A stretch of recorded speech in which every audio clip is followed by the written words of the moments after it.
Hello नमस्कार आदाब सलाम सत श्री अकाल केम छो कसे काय केरो हाले केना छी यहाँ सब कैसन वानी हाउ आर यू कैसे हैं आप लोग केमो नाचो मनक्काम खम्मा गनी हुकुम केमती अच्छंती। उम्मीद करता हूँ कि आप लोग बहुत अच्छे होंगे, स्वस्थ होंगे, दुरुस्त होंगे और आपका समय बहुत मज़े में बीत रहा होगा। मित्रों, आज के इस वीडियो में हम एक विशेष कुंडली के बारे में, एक व्यक्ति के कुंडली के बारे में चर्चा करने जा रहे हैं, जिनका डेट ऑफ बर्थ मैं आपको बता देता हूँ क्या है। इनका डेट ऑफ बर्थ है 24 नवंबर 1996 का 7:15 शाम को धनबाद झारखंड का इनका जन्म है। इनके जिंदगी में कौन सा ग्रह अच्छा, कौन सा ग्रह बुरा, कैसे कैसे परिणाम इनके जिंदगी में मिलने वाले हैं, आने वाला है, इन सभी विषय के बारे में मैं चर्चा करने वाला हूं, संपूर्ण जिंदगी के बारे में। आइए इनके कुंडली के बारे में चर्चा आरंभ करते हैं। सबसे पहले आप एक कॉपी और पेन ले लो, फिर मैं जैसा लिखाता हूं आप लिखते चले जाओ। आपकी जो लग्न है वो मिथुन है और राशि आपकी वृषभ है। और मैं जैसा लिखाता हूं पहले आप लिखो। जब आपका जन्म हुआ उस समय से लेकर के 20/9/2000 ईस्वी तक सूर्य की महादशा रही। 20/9/2000 ईस्वी से 20/9/2010 तक चंद्रमा की महादशा, 20/9/2010 से लेकर के 20/9/2017 तक मंगल की महादशा और 20/9/2017 से लेकर के 20/9/2035 तक राहु की महादशा और 20/9/2035 से लेकर के 20/9/2051 तक गुरु की अंतर्दशा और 20/9/2051 से लेकर के 20/9/2070 तक शनि की महादशा और 20/9/2070 से लेकर के 20/9/2087 तक बुध की महादशा। यहाँ तक जाने की आवश्यकता नहीं है, लेकिन चलिए कोई नहीं। पेज पलट दो आप, दूसरे पेज में आप लिखना शुरू करो। 20/9/2017 से लेकर के 1/6/2020 तक राहु के महादशा में राहु की अंतर्दशा। 1/6/2020 से लेकर के 26/10/2022 तक राहु के महादशा में गुरु की अंतर्दशा। 26/10/2022 से लेकर के 1/9/2025 तक राहु के महादशा में शनि की अंतर्दशा।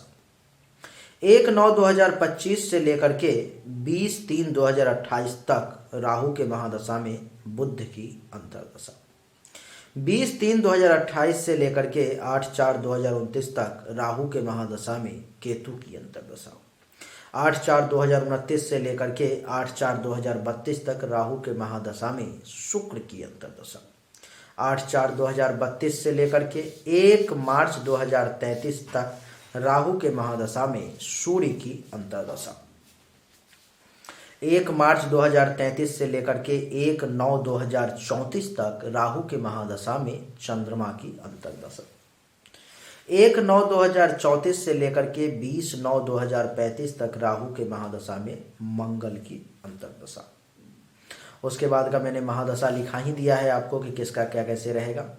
अब हम चर्चा आरंभ करते हैं ग्रहों के बारे में कि कौन सा ग्रह आपको अच्छा और कौन सा ग्रह आपको बुरा रिजल्ट देगा जिंदगी में। मित्रों, आपको मैं बता दूं कि मैं जिस भी ग्रह का नाम लूँगा आप ये समझ लेना कि उस ग्रह की जब महादशा आएगी अथवा अंतर्दशा आएगी तब वो ग्रह आपको ये रिजल्ट जो है सो देगा। सबसे पहले हम लोग चर्चा जो है सूर्य से ही आरंभ करेंगे।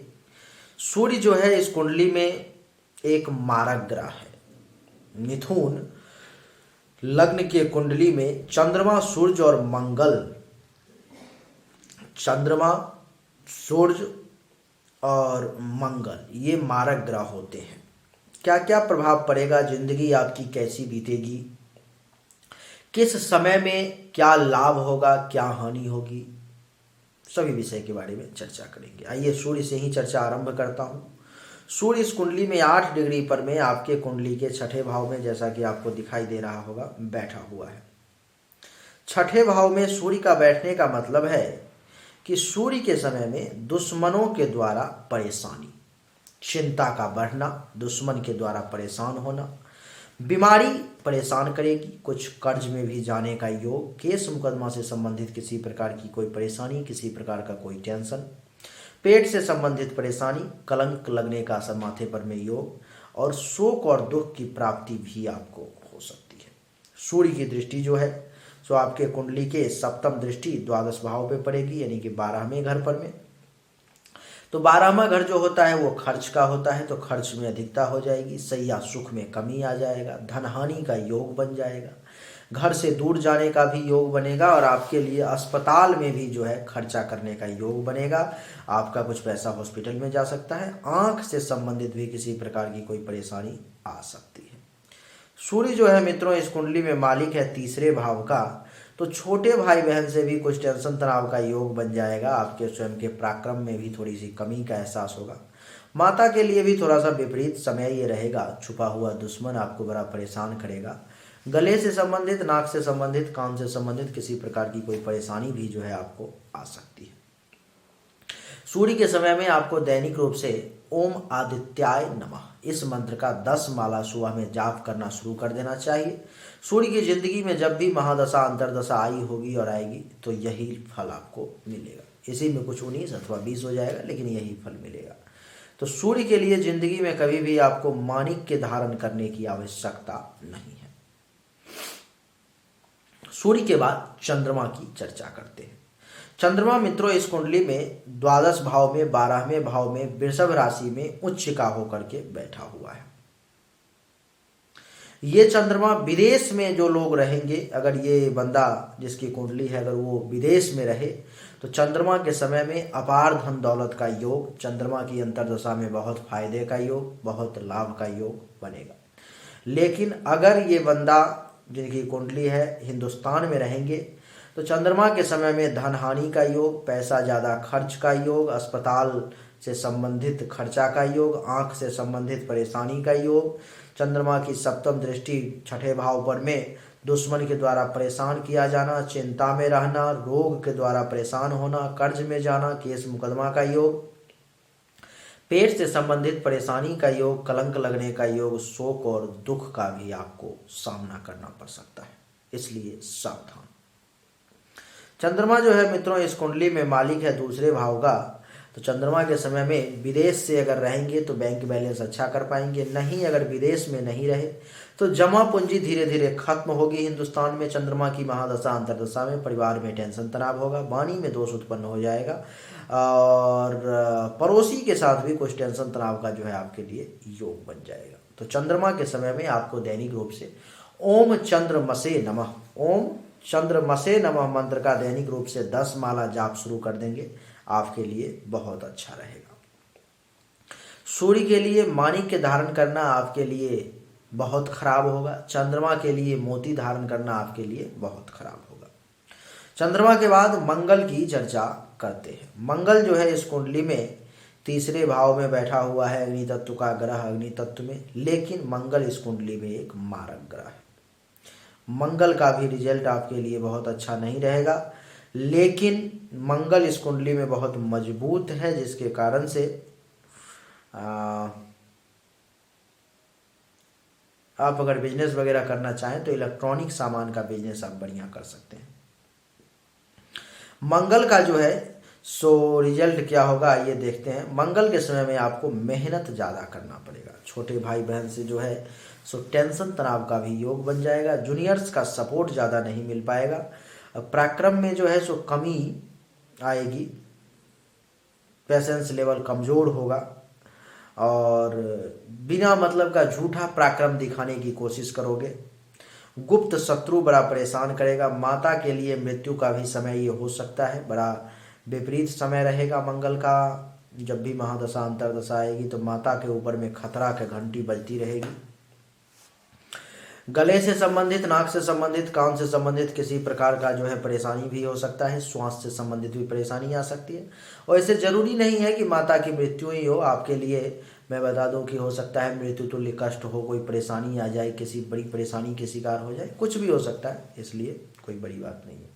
मंगल की चतुर्दृष्टि जो है 1, 2, 3, 4 छठे भाव पर में, तो मंगल के समय में भी दुश्मन आपको परेशान करेगा। चिंता में रह सकते हो, बीमारी परेशान करेगा, केस मुकदमा का योग बन सकता है, कर्ज में जा सकते हो, पेट से संबंधित परेशानी, कलंक लगने का योग, शोक और दुख की प्राप्ति का योग जो है मंगल बना देगा। मंगल की 7वीं दृष्टि जो है सो आपके 9वें भाव पर में, तो मंगल के समय में भाग्य का सपोर्ट जरा कम मिलेगा, धर्म और तीर्थ यात्रा वगैरह कम कर पाओगे, यश में कमी, ससुराल पक्ष में भी कुछ टेंशन तनाव, संन्यास के तरफ भी रुझान हो सकता है, सपने कुछ बुरे आ सकते हैं, कुछ सपने पूरे भी हो सकते हैं।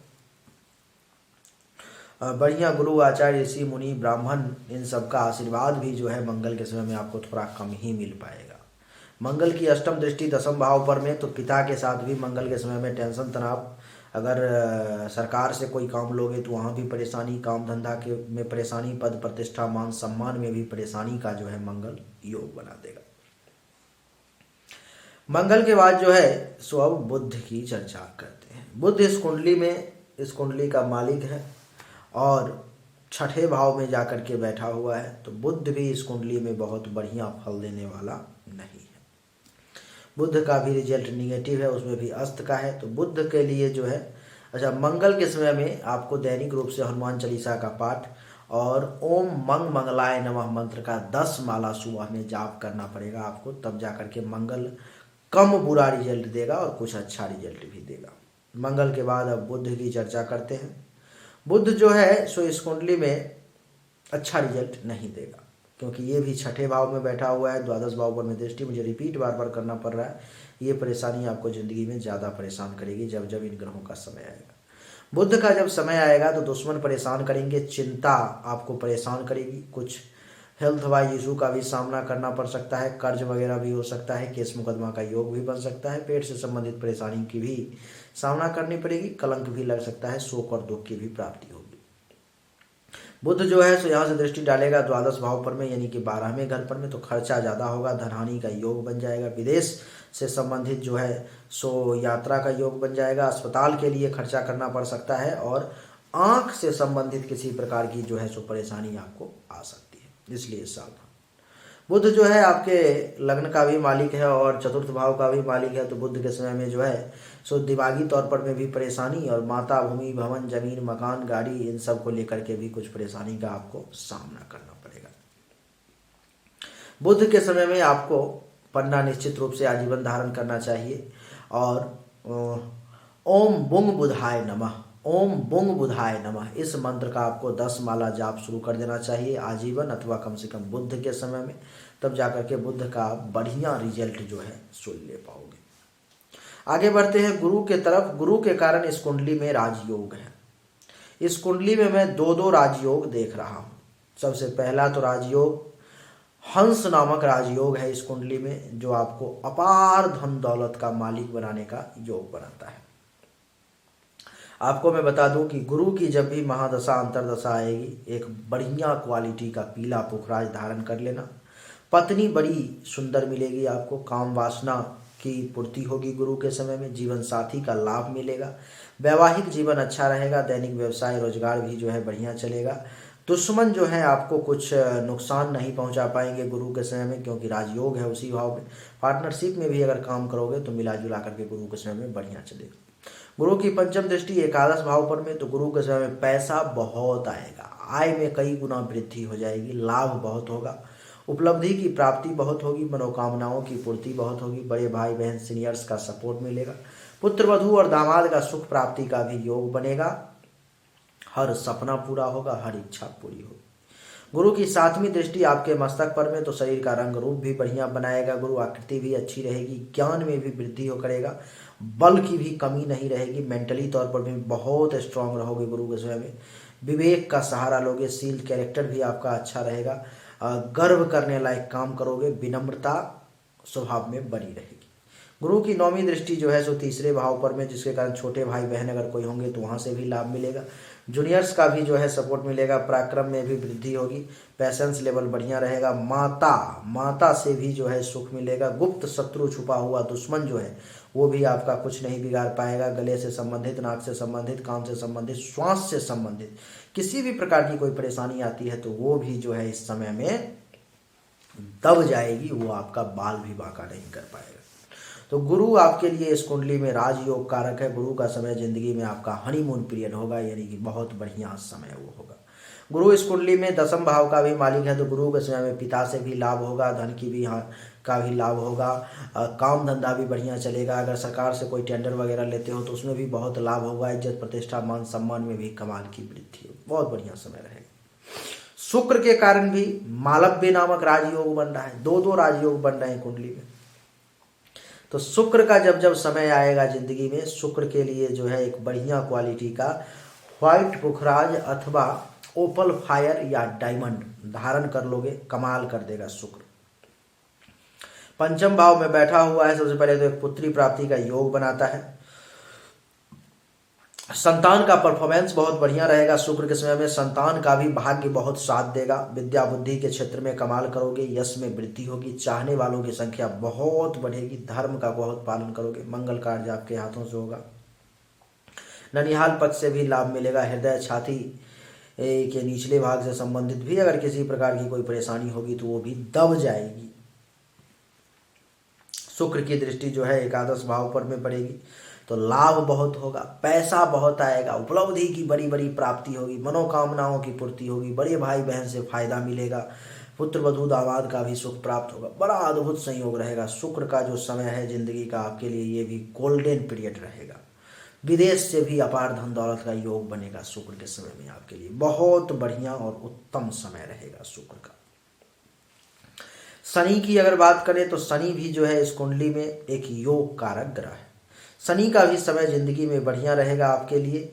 शनि के समय में क्या होगा, शनि आपके कुंडली के 10वें भाव में बैठा हुआ है, पिता से लाभ मिलेगा, काम धंधा बढ़िया चलेगा, कारोबार में वृद्धि होगी, पद प्रभुता अधिकार प्रतिष्ठा मान सम्मान इन सब में 4 चांद लग जाएगा। शनि आपको बहुत आगे ले जाएगा। शनि की तीसरी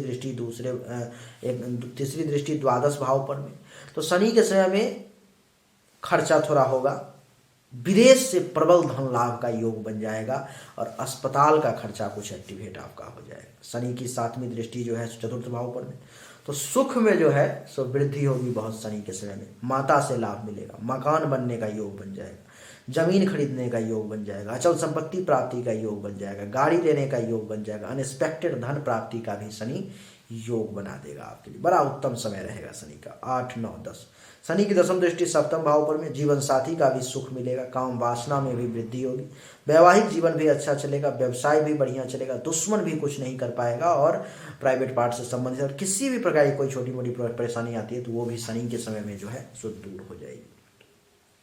शनि के लिए अगर आप चाहो तो एक बढ़िया क्वालिटी का शनि के समय में नीलम अगर धारण कर लेते हो तो आपके लिए बढ़िया रहेगा। अगर नहीं भी धारण करोगे तो शनि के मंत्र का सहारा लेकर के आप अपने आप में 4 चांद लगा सकते हो। शनि का छोटा सा मंत्र है, ओम शं शनिश्चराय नमः, ओम शं शनिश्चराय नमः। इस मंत्र का 10 माला दैनिक रूप से जाप करोगे, भगवान के पास से बहुत बढ़िया रहेगा। शनि के बाद जो है सो राहु की चर्चा करते हैं, जो अभी आपके कुंडली में चल रहा है। राहु का रिजल्ट आपके जिंदगी में बढ़िया नहीं रहेगा, क्योंकि वो बुध के घर में है, बुध अस्त का होकर के 6ठे भाव में है। तो राहु का समय आपके जिंदगी में चालू हो चुका है 11 डिग्री पर में। अब राहु क्या करेगा, सुख में कमी, माता से बहुत ज्यादा लाभ नहीं, माता को कुछ परेशानी, मकान बनाने का भी योग बनाएगा लेकिन मकान से संबंधित परेशानी भी देगा, जमीन लेने का भी योग बनाएगा लेकिन जमीन से संबंधित कुछ परेशानी भी देगा, अचल संपत्ति प्राप्ति का योग बनाएगा लेकिन उसके रिगार्डिंग भी परेशानी देगा, गाड़ी लेने का योग बनाएगा लेकिन उसमें भी परेशानी देगा, कुछ छाती हृदय अथवा फेफड़े से संबंधित कोई माइनर प्रॉब्लम भी आपको परेशान कर सकती है। राहु की 5वीं दृष्टि 8वें भाव पर में, काम धंधा में रुकावट का योग बनेगा, काम में बाधाएं बहुत आएंगी, परेशानी बहुत आएंगी, एक्सीडेंट वगैरह का भी छोटा मोटा योग बनेगा और अचानक से बना बनाया काम बिगड़ भी सकता है, कुछ कर्ज वगैरह भी हो सकता है। राहु की जो है सो 7वीं दृष्टि 10वें भाव पर में, पिता के साथ कुछ टेंशन तनाव हो सकता है, आपका खुद का काम धंधा बहुत बढ़िया नहीं चलेगा, पद प्रतिष्ठा में कमी आ जाएगी, अधिकार में कमी, गवर्नमेंट से अगर कोई काम करने की कोशिश करोगे वहाँ भी लफड़ा हो जाएगा। और राहु की 9वीं दृष्टि द्वादश भाव पर में, तो खर्चा ज़्यादा होगा और सैया सुख में कमी आ जाएगी, धन हानि का योग, विदेश से जो है सो कुछ लाभ अगर लेना चाहो तो ले सकते हो, अस्पताल का भी खर्चा एक्टिवेट रहेगा। इस राहु के समय में अगर आप विदेश चले जाओ तो आपको परेशानी थोड़ी कम हो जाएगी। राहु के लिए अभी आपको चाहिए दैनिक रूप से ओम रांग राहवे नमः, ओम रांग राहवे नमः मंत्र का रात में 10 माला रुद्राक्ष के माला पर में जाप करें और रुद्राक्ष का माला हमेशा धारण करके रखें, तभी आप बच पाओगे। राहु के लिए कोई भी रत्न नहीं धारण करना है, नहीं तो वो आपको बहुत नुकसान पहुंचाएगा। गोमेद वगैरह, लहसुनिया वगैरह नहीं धारण करना है। राहु के बाद केतु की चर्चा करते हैं। केतु इस कुंडली में बड़ा प्रबल मारक ग्रह है। केतु का जब जब समय जिंदगी में आएगा बहुत परेशान करेगा। केतु के समय में पिता से परेशानी, काम धंधा में परेशानी, सरकार से परेशानी, पद प्रतिष्ठा मान सम्मान में परेशानी, और पंचम दृष्टि दूसरे भाव पर में तो वाणी में दोष, जमा पूंजी में परेशानी, परिवार में टेंशन, कलह, पड़ोसी से भी टेंशन तनाव का जो है सुयोग बन जाएगा और झूठ भी बोलना शुरू कर दोगे। और केतु की सप्तम दृष्टि चौथे भाव पर में तो सुख में कमी, माता को लेकर के परेशानी, जमीन मकान भूमि भवन गाड़ी घोड़ा बंगला इन सब को लेकर के परेशानी, दुश्मन परेशान करेगा, चिंता में रहोगे, बीमारी परेशान करेगी, कुछ कर्ज भी हो सकता है, केस मुकदमा से बच के चलना पड़ेगा, पेट से संबंधित परेशानी, अपयश और कलंक लगने का योग बन जाएगा, शोक और दुख का भी प्राप्ति होगा। तो केतु के समय में ओम केंग केतवे नमः मंत्र का 10 माला जाप शुरू कर दोगे, आपके लिए अच्छा रहेगा। केतु के लिए भी किसी भी प्रकार का कोई रत्न आपको धारण करने की आवश्यकता नहीं है, नहीं तो आप परेशान हो जाओगे। सबसे पहले बता दूं कि सूर्य के लिए किसी भी प्रकार का रत्न आप नहीं धारण कर सकते। चंद्रमा के लिए किसी भी प्रकार का आप रत्न मोती नहीं धारण कर सकते। सूर्य के लिए माणिक्य नहीं धारण कर सकते। मंगल के लिए मूंगा नहीं धारण कर सकते। बुध के लिए पन्ना आपको धारण करना है। गुरु के लिए पीला पुखराज आपको गुरु के समय में धारण करना है। शुक्र के लिए आपको ओपल फायर व्हाइट पुखराज अथवा हीरा धारण करना है। शनि के लिए आप नीलम भी धारण कर सकते हो। और राहु केतु के लिए गोमेद, लहसुनिया, लाजवर्त इन सब प्रकार का कोई भी रत्न आपको धारण नहीं करना है, नहीं तो आपके लिए बड़ा परेशानी का जो है सो कारण बन जाएगा। अभी जो तात्कालिक स्थिति है कुंडली की, वो राहु के महादशा में जो है सो गुरु की अंतरदशा चल रही है। अभी राहु का मंत्र का जाप करके गुरु का आप बढ़िया लाभ ले सकते हो। राहु के मंत्र का रात में 10 माला जाप करो और पीला पुखराज बढ़िया क्वालिटी का धारण करो, तब जाके बिजनेस वगैरह बढ़िया चलेगा। और 22 आपके लिए अच्छा है, 23, 24, 25 भी बढ़िया है। 26, 27, 28 परेशानी से भरा रहेगा। 29 के अप्रैल तक परेशानी का समय रहेगा। 29 के अप्रैल से लेकर के फिर 30, 31, 32 के अप्रैल तक बहुत बढ़िया समय है। फिर 32 से लेकर के 33 खराब रहेगा, 34 खराब रहेगा, 35 खराब रहेगा। और राहु के बाद फिर गुरु का समय आ जाएगा जो 2035 से 2051 तक का बड़ा गोल्डन पीरियड रहेगा, राजयोग का समय रहेगा। अभी आप एक बढ़िया क्वालिटी का या तो 15,000 रुपये का, नहीं तो 25,000 रुपये का बढ़िया क्वालिटी का पीला पुखराज धारण करो, आपके लिए बहुत अच्छा रहेगा। राहु के मंत्र का 10 माला दैनिक रूप से जाप करो और राहु के लिए कुछ चीज़ों का दान कर लो, आपके लिए अच्छा रहेगा। जैसे कि काला कपड़ा में जैकेट वगैरह दान कर सकते हो आप। काला जैकेट, अभी ठंडा का समय है, काला कंबल, काला जूता, ये सब आप अगर दान करोगे तो उससे राहु जो है सो आप पर में प्रसन्न होगा, ये से आपको लाभ देगा। अगर फिर भी कुछ कन्फ्यूजन रह गई हो तो मन में आप व्हाट्सएप पे एक मैसेज कर देना, मैं आपको उस कन्फ्यूजन को दूर कर दूंगा। अभी आपके लिए अनिवार्य है कि बढ़िया क्वालिटी का पीला पुखराज जल्दी से जल्दी धारण करो। अगर धारण करना चाहोगे तो मुझे मैसेज कर देना, मैं प्रयास करूँगा कि आपको बढ़िया से बढ़िया चीज़ मैं उपलब्ध करवा दूँ। उम्मीद करता हूं कि आपको हमारा ये वीडियो पसंद आया होगा। अगर पसंद आया तो इस वीडियो को लाइक करें, शेयर करें, चैनल को सब्सक्राइब करके इसके बेल आइकन के बटन को दबा दें। एक बार फिर से आप सभी का बहुत बहुत धन्यवाद। Thank you so much. जय हिंद, वंदे मातरम। बोलिए राधे राधे। एक चीज़ मैं कहना आपको भूल गया, सॉरी। आप अगर कोई बिजनेस वगैरह करना चाहते हो तो शुक्र से संबंधित और गुरु से संबंधित चीज़ों का बिजनेस कर सकते हो। जैसे कि गुरु के लिए कोचिंग, कॉलेज, पढ़ाई लिखाई से संबंधित कॉपी किताब कलम, इन सब का कोई बिजनेस आप बढ़िया कर सकते हो। शुक्र से संबंधित भी आप बिजनेस कर सकते हो, जैसे कि कपड़े का, स्त्रियों के श्रृंगार का, ये सब आपका बढ़िया चलेगा। शनि से संबंधित भी बिजनेस कर सकते हो, आपके लिए लोहे वगैरह का बढ़िया चलेगा। बस इसके अलावा अगर कोई दूसरा करते हो तो फिर आपके लिए थोड़ा सा वो परेशानी का कारण बन जाएगा। चलिए एक बार फिर से आपका बहुत बहुत धन्यवाद। Thank you so much. जय हिंद, वंदे मातरम। बोलिए राधे राधे।